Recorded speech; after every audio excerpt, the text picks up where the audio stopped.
Let other people lead small lives, but not you. Let everybody else cry over small hurts, but not you. Let everybody else argue over non-essentials, but not you. Deal in things that matter. Make sure what you do is the product of your own conclusion. Don't just learn how to earn, learn how to live. And that's what lifestyle is all about. Learning how to live. Here's one of the great challenges of life. Being happy with what you have while in pursuit of what you want. So develop your lifestyle a little more. Your style of seeing, giving, sharing, enjoying. It's not the amount that counts, but the experience of choosing to live with style. I remember saying to Mr. Schoaf one time, if I had more money, I would be happy. And he gave me some of the better words of wisdom when he said to me, Mr. Rohn, the key to happiness is not more. Happiness is an art to be studied and practiced. He said, more money will only make you more of what you already are. More will only more quickly send you on to your destination. He said, if you're inclined to be unhappy, if you get a lot of money, you will be miserable. More money will only make you more. More money will only amplify. If you're inclined to be mean, and you get a lot of money, you will be a terror. If you're inclined to drink a little too much, when you get a lot of money, you can now become a drunk. So style is not more. Style is an art, a genius, a design. Lifestyle is reserved for those who are willing to study and practice the higher arts of life. Lifestyle is culture, music, dance, art, sculpture, literature, plays, concerts.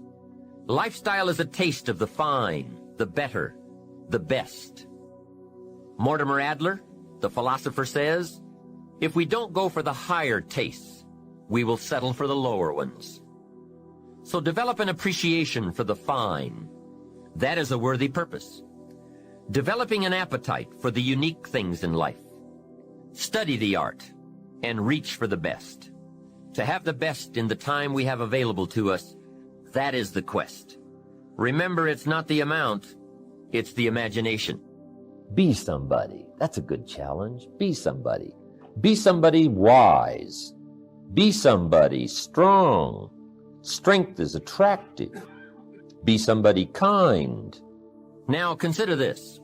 Some people have plenty of beautiful things filling their days, but they get little happiness from them. Some people have money, but they have trouble finding joy in their lives. Imagine a father wads up a $5 bill and throws it at his son, saying, here, if you need the darn stuff that bad, take it. Same money, poor style. And remember, it's not the amount that counts. It's the style that counts. Mr. Schoaf taught me lifestyle in those early days, starting with small amounts. He said, imagine that you're getting your shoes shined, and the shoe shine boy has done a fabulous job. You have one of the world's all-time great shines. So you pay him for the shine. Now you consider from the change in your hand what kind of tip to give him. And the question pops into your mind, shall I give him 1 quarter or 2 quarters for my neat shine? Mr. Schoaf said, if 2 amounts for a tip ever come to your mind, always go for the higher amount. He said, become a 2-quarter person. I said, what difference would that make, 1 quarter or 2 quarters? He said, all the difference in the world. If you said, well, I'll just give him 1 quarter, that will affect you for the rest of the day. You will start feeling bad. Sure enough, in the middle of the day, you will look down at your great shoe shine and say, I've got to be cheap. 1 lousy quarter. That will affect you.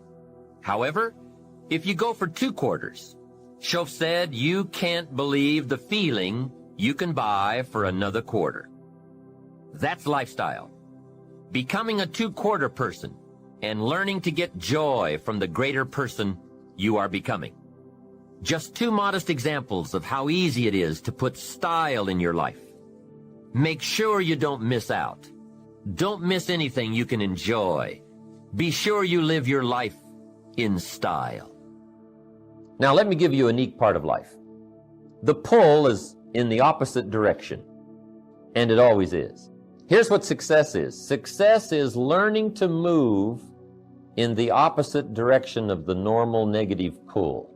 Success is just overcoming the normal negative downward trend. Because I guess that's what life was meant to be. Overcoming the normal negative downward pull. Success is moving in the opposite direction. Life that springs from the seed really is moving in the opposite direction.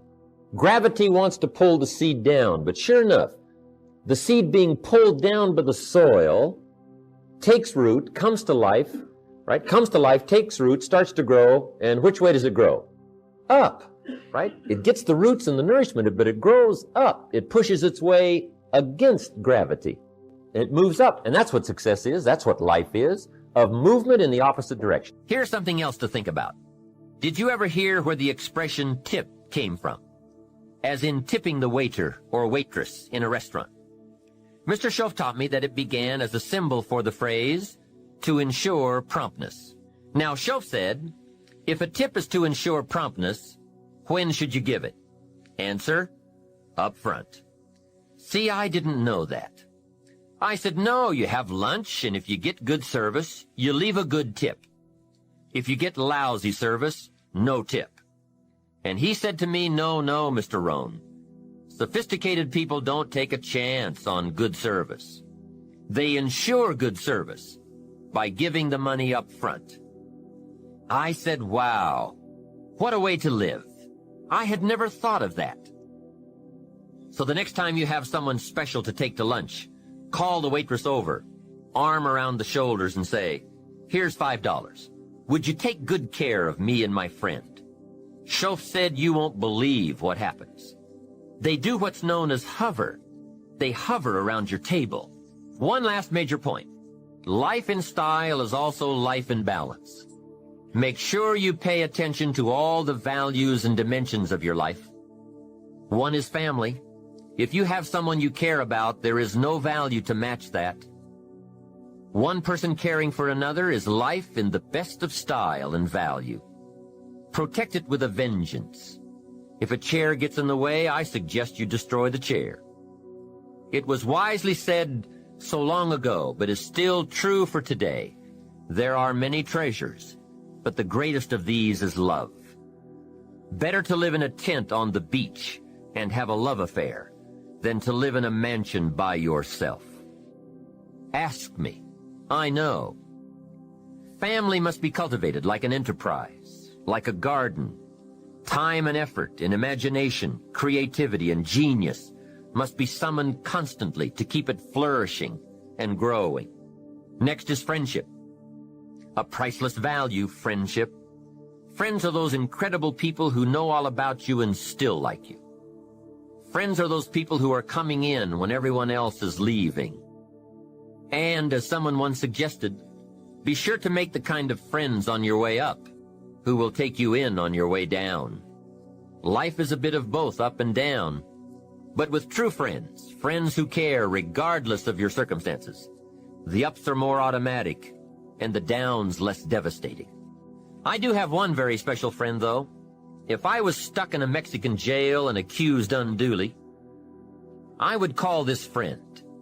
Guess why I'd call this friend? He would come and get me.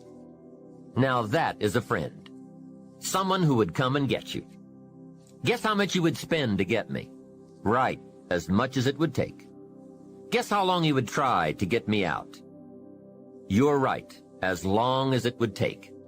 That is a friend, someone who would come and get you. Now, I also have some casual friends who would probably say, call me when you get back. I guess we all have some of those friends. But friendship is so vitally important to those in search of the good life. Make sure your friendships get the attention and the effort they deserve. Properly nourished, they will give back to you that priceless treasure of both pleasure and satisfaction called the good life. And remember, the good life is not an amount. The good life is an attitude, an act, an idea, a discovery, a search. The good life comes from lifestyle that is fully developed, regardless of your bank account. so that it provides you with a constant sense of joy in living and fuels the fires of commitment to all of the disciplines and fundamentals that make life worthwhile. The first thing you start changing is what? Your philosophy. You start changing your mind. You start changing how you think. You start picking up new ideas and information.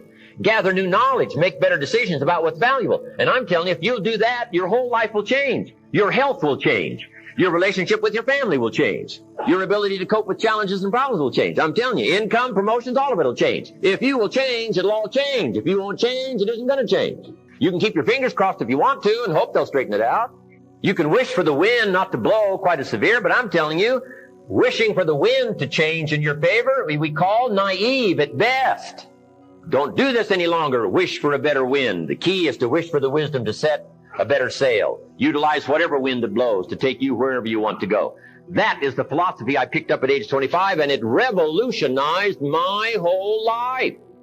And here's what I found. I found it was easy. I got rich by the time I was 31, and it was easy. Now here's my definition of easy. Got to jot this down. My definition of easy, meaning something I could do. I figure if it's something you can do, it's easy. Now here's a parenthesis. Parenthesis. I worked hard at it. I found something I could do, which was easy, but I worked hard at it. I got up early and stayed up late, worked hard that 6 years. But what I did was easy, meaning it was something I could do. You say, well, Mr. Rohn, if it was so easy, how come everybody else around you during that 6 years, how come they didn't get rich? Here's why. It's easy not to. How else would you describe it? That's it. You say, no. For all of the rest of them, it was hard for them and it was easy for you. That's not true. You couldn't debate me on that in front of this intelligent audience. But here's the challenge. Let me give it to you in a philosophical phrase. I tend to be a little philosophical. Here it is. The things that are easy to do are also easy not to do. That's the difference between success and failure. I did not neglect to do the easy things I could do every day for 6 years. Underline. I did not neglect. That's the key. I found something easy I could do that led to fortune, and I did not neglect to do it. And here's the problem with neglect. It starts as an infection. And if you don't take care of it, it becomes a disease. And here's what else is the problem. One neglect leads to another. Neglect to do wise things with your money, you'll probably neglect to do wise things with your time. Neglect to do wise things with your time, you'll probably neglect to do wise things with your business. One leads to another, leads to another. Pretty soon, neglect has you by the throat, emptying your purse, emptying your heart, emptying all of your chances for equities and power and all the good things. What if you should be walking around the block every day for your good health and you don't? I'm telling you, you're on the wrong track. You should do it, you could do it, you don't do it. That's called formula for disaster. All you've got to do is let that and a few other things accumulate for 6 years, and now you're driving what you don't want to drive, wearing what you don't want to wear, living where you don't want to live, doing what you don't want to do, maybe having become what you really didn't want to become. I'm telling you, that's it. Just neglect along, drift along, and it's got you by the throat. It'll take all your values, leave you with just a little bit of dust in a summer wind, and it'll soon be gone. That's it. It's where I found myself at age 25 until my teacher came along and said, Mr. Rohn, up till now you've messed up. Let's see if we can't clean that up, change it all. I did. Changed my life. Not just the money, all the rest of the values that came pouring in. When I understood that it was me. It was me. We intend to when the idea strikes us. We intend to when the emotion is high. But now if you don't translate that into action fairly soon, now the intent starts to diminish. And a month from now, it's cold. A year from now, can't be found. So act. Set up a discipline when the emotions are high and the idea is strong and clear and powerful. That's the time to set up the discipline. Somebody talks about good health and you're stirred. Right. You need to get a book on nutrition. Get the book before the idea passes and before the emotion gets cold. Go for the book. Start the library. Start the process. Fall on the floor. Do some push-ups. Action. Got to take action. Now here's what's important about disciplines. All disciplines affect each other. In fact, here's a good philosophical phrase. Everything affects everything else. Nothing stands alone. Don't be naive in saying, well, this doesn't matter. I'm telling you, everything matters. There are some things that matter more than others, but there isn't anything that doesn't matter. That's why action is so important. The least action, the smallest action. Take it. Because when you start accomplishing and the value starts to return from that one action, it'll inspire you to do the next one and the next one and the next one.